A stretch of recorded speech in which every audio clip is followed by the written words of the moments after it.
Hola, ¿cómo están? Muy buenos días, chicos. Eh, Les habla la doctora Alison Zulcata y vamos a dar la clase del día de hoy. Vamos a continuar con el tema que anteriormente estábamos llevando, que es sobre los cambios fisiológicos de los tejidos periodontales del niño y adulto mayor.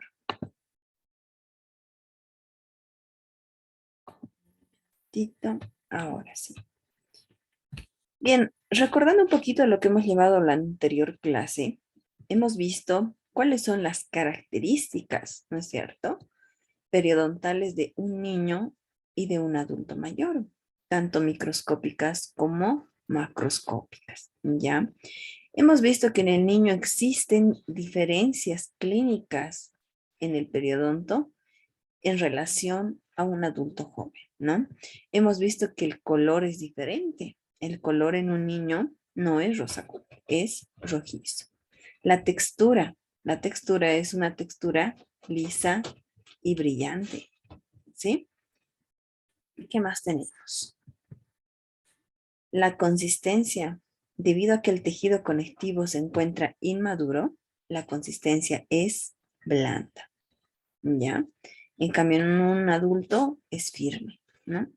El contorno, como es la encía marginal en un niño, debido a que existe la presencia de diastemas, las papilas son redondeadas y el margen gingival es grueso, ¿ya? Entonces esa diferencia existe. Ahí está, papila corta y redondeada, ¿no? No existe la papila en filo de cuchillo o que tenga una forma piramidal o triangular. ¿Qué más? Un momentito. La profundidad de surco, dependiendo en qué grado de erupción se encuentra la pieza dentaria, la profundidad de surco puede ser mayor de 2 a 3 milímetros, ¿no? Entonces, en ese caso, no nos tenemos que preocupar.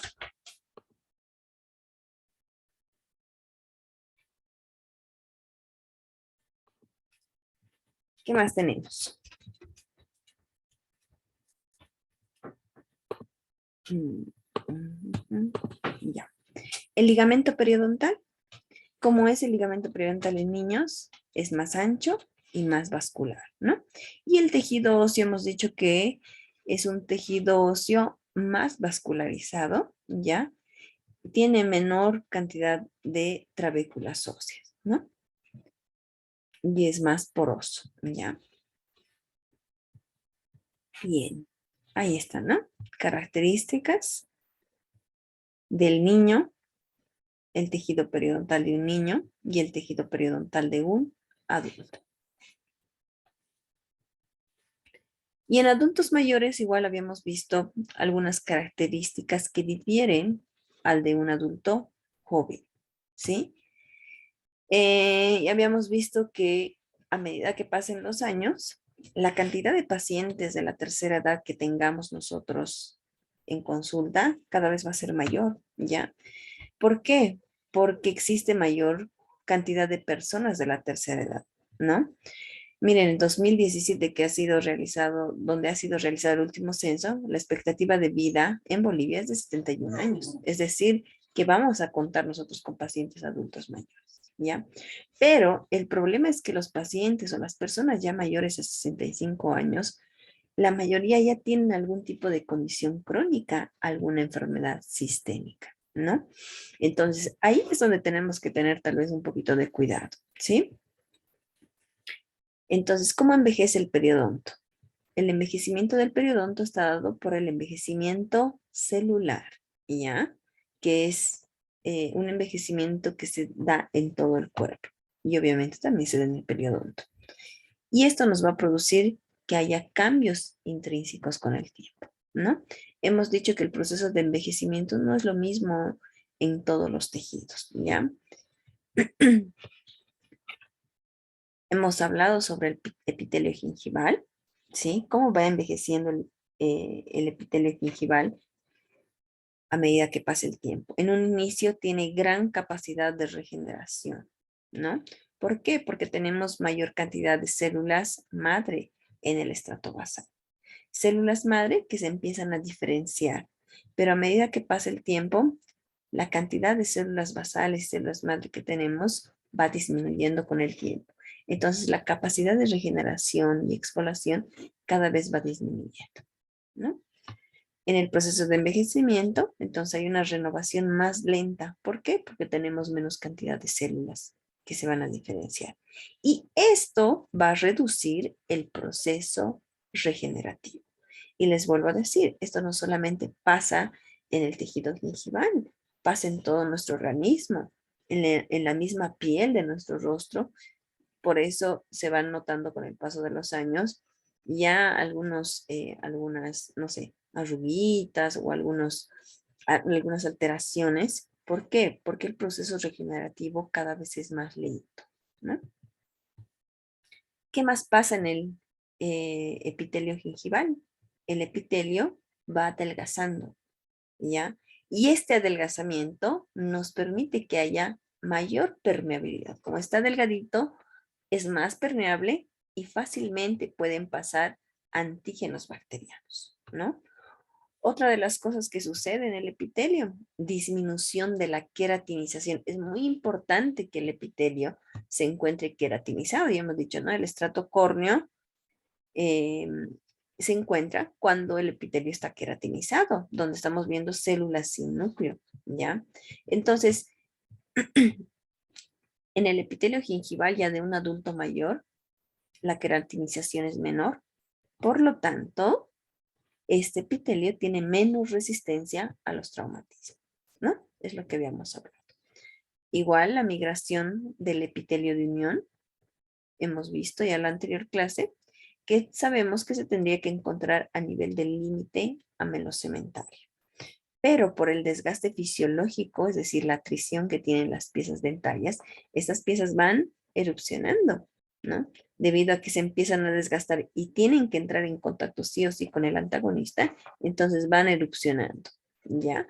Y por eso el epitelio de unión muchas veces ya no está a nivel del límite amelocementario, sino que migra a una posición más apical, dejándonos piezas dentarias tal vez con descubrimiento radicular, ¿sí?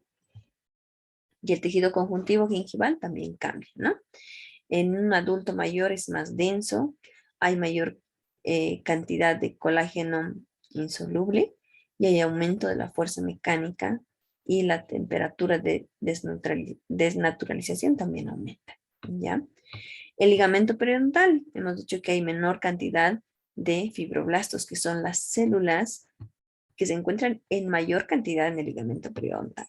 Y el ancho no difiere, ¿no? El ancho mucho depende de la función de la estructura dentaria, ¿sí? Depende si está funcionando o está tal vez con un trauma de oclusión, el ligamento periodontal se ensancha. Si no tiene ni siquiera antagonistas, el ligamento periodontal puede desaparecer, ¿ya? El cemento ya dijimos que se va depositando durante toda la vida. Es por eso que en un adulto mayor el grosor aumenta de 5 a 10 veces, principalmente a nivel apical. ¿Está bien? ¿Qué más tenemos? En cuanto al hueso alveolar, que habíamos hablado, ¿no? Hemos dicho que el hueso alveolar es más irregular. Hay una disminución de la densidad ósea en los adultos mayores. ¿Por qué? Porque existe mayor reabsorción.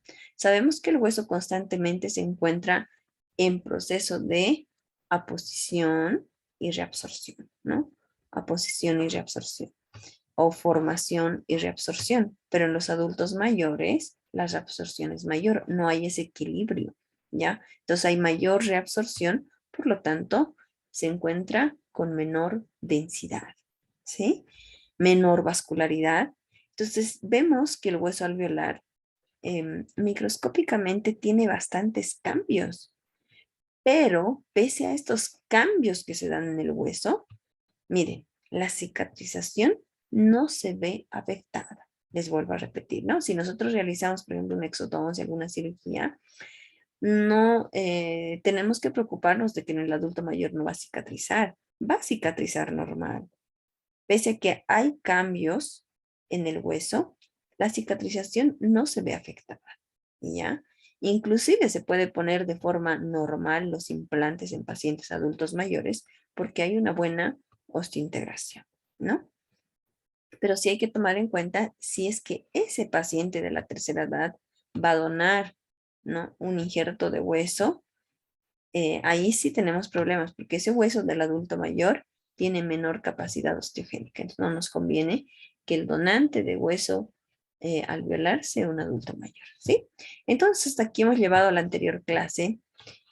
Ahora vamos a continuar con lo restante que nos falta, que ya es muy poquito, ¿ya? Vamos a hablar sobre la placa dental. ¿Hay diferencias entre la placa dental de un joven y de un adulto mayor? Y la respuesta es no.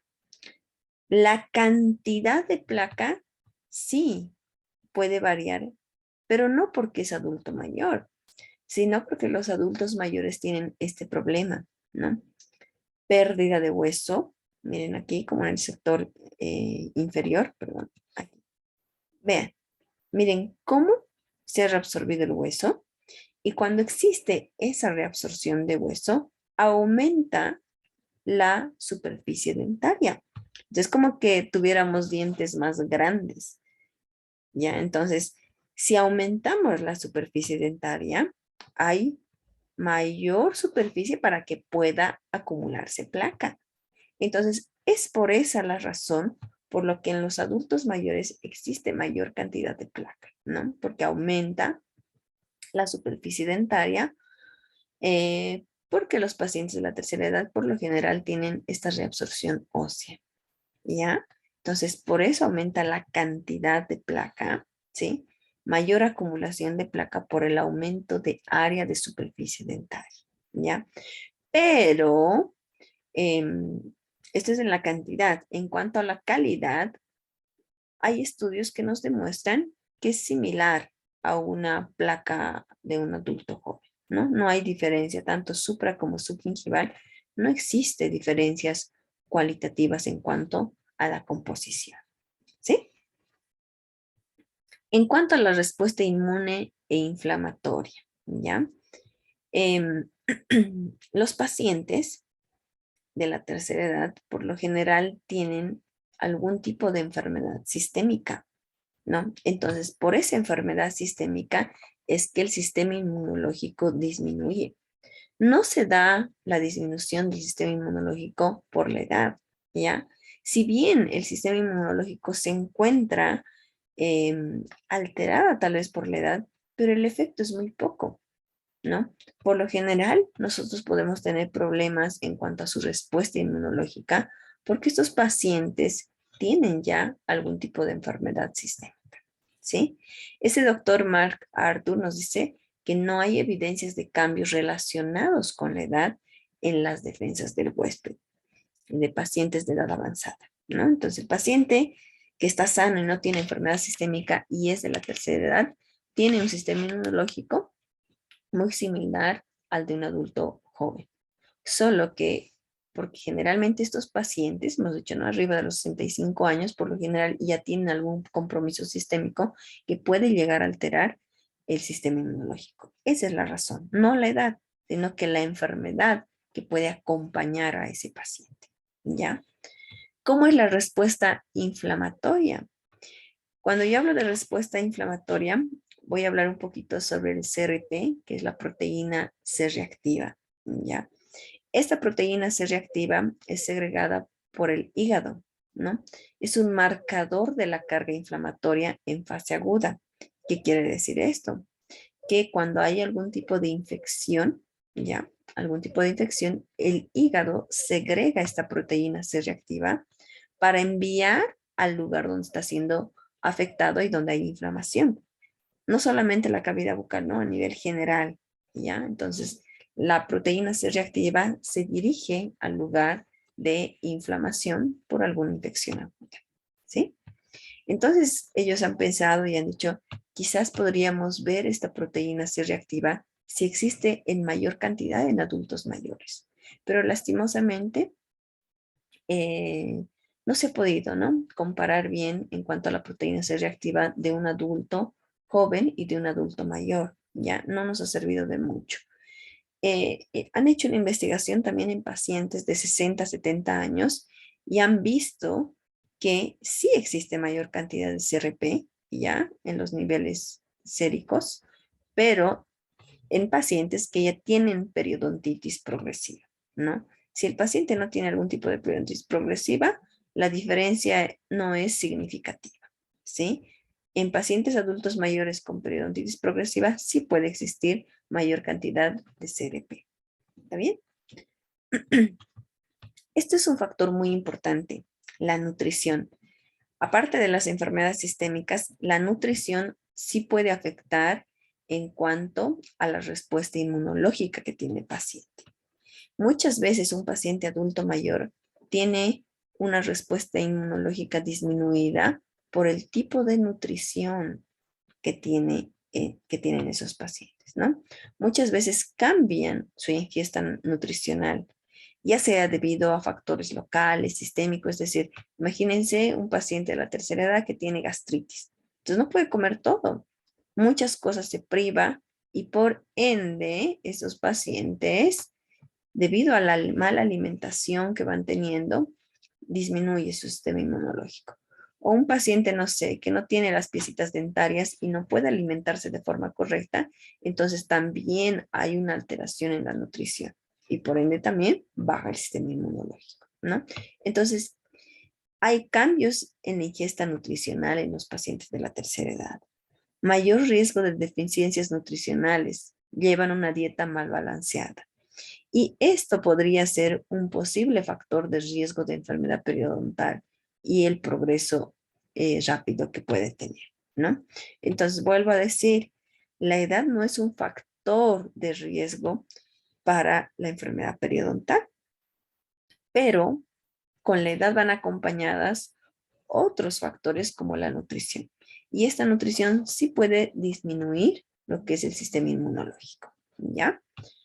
Si hablamos sobre los efectos del envejecimiento, sobre el avance de la enfermedad, ¿cómo será que progresa la enfermedad en un adulto mayor en relación a los adultos jóvenes?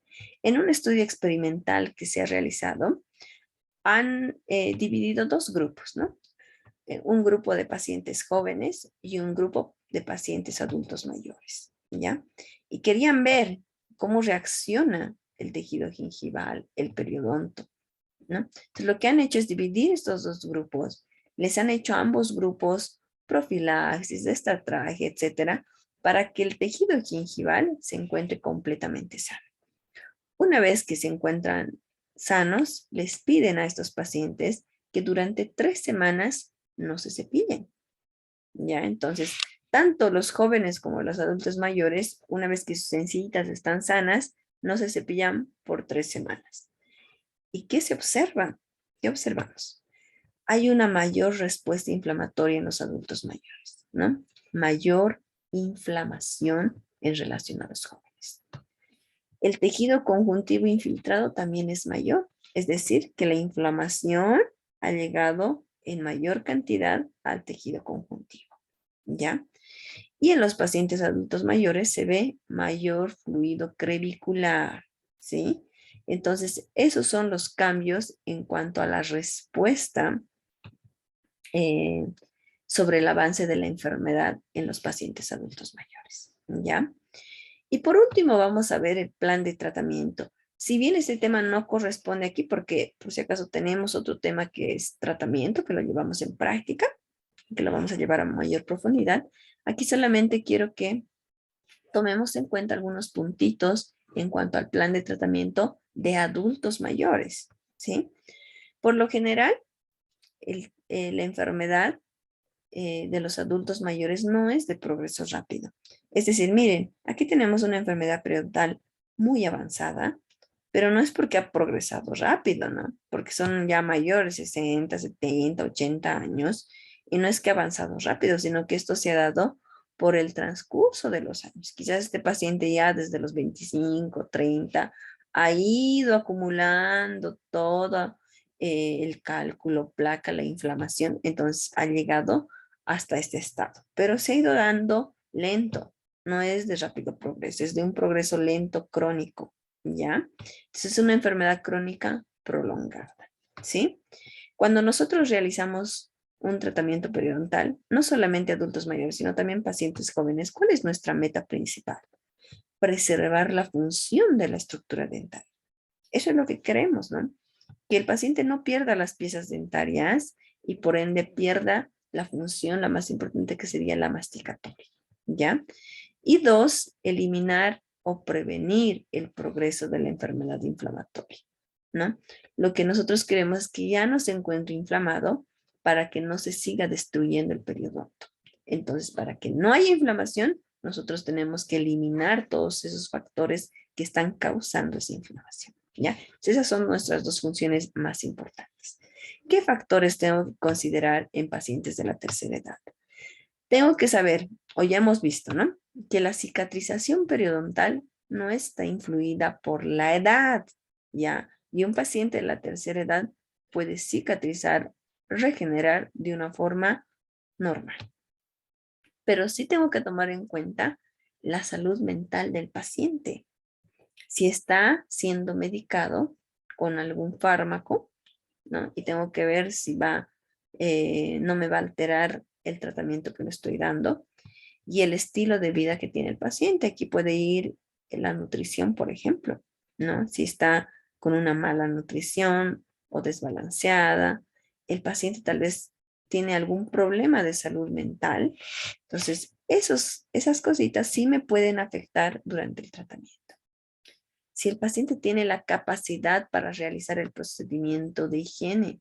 Esto es importante. Si bien nosotros en consulta le tratamos al paciente, hacemos profilaxis, destratraje, posteriormente el paciente en su casa nos tiene que colaborar con el control de placa. Nosotros no vamos a estar todos los días con el paciente, ¿no es cierto? Entonces, el paciente tiene que estar en casa con un buen control de placa para que nosotros disminuyamos o hagamos que desaparezca esta inflamación. Caso contrario, si el paciente no nos colabora, es difícil lograrlo, ¿ya? Y riesgos de tratamiento quirúrgico y no quirúrgico. En pacientes de la tercera edad siempre es aconsejable hacer tratamiento no quirúrgico, no por la capacidad de regeneración, sino porque estos pacientes cuando se hacen tratamientos quirúrgicos se les da indicaciones postquirúrgicas, ¿no? Entonces, ¿qué le decimos? No sé, tienes que hacerte enjuagues bucales con clorexidina 3 veces al día, te tienes que cepillar de esta forma, tienes que tomar estos medicamentos. Entonces, el paciente, muchas veces de la tercera edad, no puede llegar a cumplir todo lo que nosotros le estamos indicando, ¿ya? Entonces, por eso es mejor hacer en estos pacientes tratamiento no quirúrgico. Para adultos mayores, entonces nuestra primera opción va a ser tratamiento no quirúrgico. No porque la edad es una contraindicación para la cirugía. Volvemos a repetir, en un paciente de la tercera edad, la regeneración, la cicatrización es normal, sino porque el paciente, muchas veces de la tercera edad, tiene incapacidad de cumplir el tratamiento que nosotros le estamos dando, ¿ya?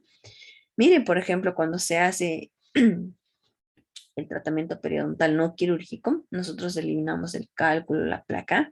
Y miren, generalmente cuando hay periodontitis existe presencia de bolsas, ¿no? Miren, periodontitis, presencia de bolsas. Si nosotros recordamos, vamos a dibujar un poquito aquí, miren, esto es un surco, ¿sí? ¿Cuánto medirá eso? Vamos a suponer 1 milímetro. Pero miren aquí, ¿cuánto mide esta profundidad? Y de acuerdo a mi sonita periodontal, 1, 2, 3, 4, 5, aproximadamente 6. 6 de profundidad. Entonces, eso, estimados estudiantes, ya no es surco, ya es una bolsa, ¿sí? ¿Y dónde será que se acumule mayor cantidad de placa? ¿En una bolsa o en un surco? ¿Será que aquí se acumule bastante placa? Miren, es chiquitito. El paciente se cepilla normalmente y lo elimina. Pero ¿cómo será en este sector? Miren, todo esto. En todo esto. Obviamente se va a acumular mayor cantidad de placa. Entonces, cuando nosotros le hacemos el tratamiento al paciente, esta bolsa no desaparece de forma inmediata. Hay que hacer un tratamiento, tiene que desinflamar y para que desinflame, tiene que tener, no tiene que estar completamente libre de placa, ¿no es cierto? Entonces, en este caso, si nos damos cuenta, van a disculpar, en este caso, si nos damos cuenta, por la profundidad de bolsa que hay mayor riesgo de acumulación de placa. Y cuando nosotros hacemos el tratamiento, el paciente en casa tiene que realizar una técnica de cepillado para que las cerdas puedan ingresar dentro del surco. ¿Ya? Eso ya lo vamos a ir llevando en tratamiento. ¿Está bien? Ahora, si el paciente, por ejemplo, tiene alguna dificultad psicomotriz, ¿no? ¿Va a poder realizar esa técnica de cepillado? No, mucho más complicado, ¿ya? Si el paciente tiene alguna alteración mental, no nos va a poder seguir las indicaciones que le estamos dando, ¿no es cierto? Y eso que estamos hablando de un tratamiento no quirúrgico, ¿está bien?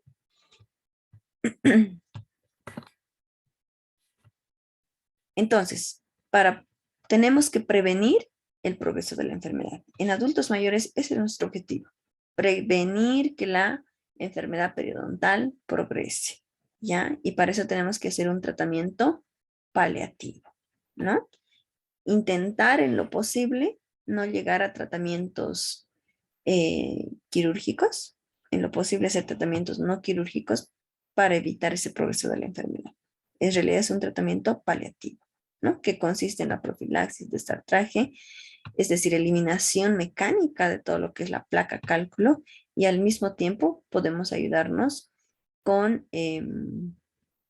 elementos como los enjuagues bucales para hacer igual un control químico, no solamente mecánico, sino hacer un control químico de todo lo que es el biofilm, ¿sí?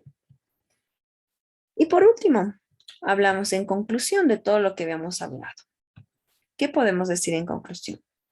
Que el efecto de la edad clínicamente es insignificante en el riesgo de pérdida de soporte periodontal. Si bien vimos que hay bastantes cambios, tanto microscópicos como macroscópicos, clínicamente el riesgo es insignificante, ¿ya? El riesgo de pérdida de soporte periodontal es insignificante. La edad no es un factor de riesgo, sino un antecedente relacionado a la periodontitis. No quiere decir que los pacientes de la tercera edad siempre van a tener periodontitis, pero por los años que ha pasado, por lo general esos pacientes en algún momento de su vida ya han pasado periodontitis. Entonces, por eso es que tienen mayor riesgo, ¿ya? No se demostraron diferencias en la respuesta al tratamiento quirúrgico y no quirúrgico. Es decir, en un paciente de la tercera edad, su organismo responde igual que al de un joven cuando nosotros hacemos un tratamiento quirúrgico o no quirúrgico. Pero ya dijimos, la razón por la que no optamos a hacer el tratamiento no quirúrgico es que es porque el paciente muchas veces no sigue las em, no sigue el tratamiento que nosotros le damos, el tratamiento o las recomendaciones postquirúrgicas, ¿no? Y por último, sin el control de placa y terapia periodontal efectiva, el avance es más rápido con el aumento de la edad. Hemos visto, si bien el paciente de la tercera edad tiene una regeneración similar al de un paciente joven, si este paciente de la tercera edad no se realiza controles periódicos para que se le haga control de placa y terapia periodontal, la enfermedad sí va a avanzar más rápido, ¿no? Bueno, chicos, cualquier consulta que tengan, ya saben, pueden realizarlo al Classroom, ya, cualquier duda que tengan. Y con esto estaríamos concluyendo la segunda parte de este tema. Que tengan un buen inicio de semana y nos vemos la siguiente clase. Hasta luego.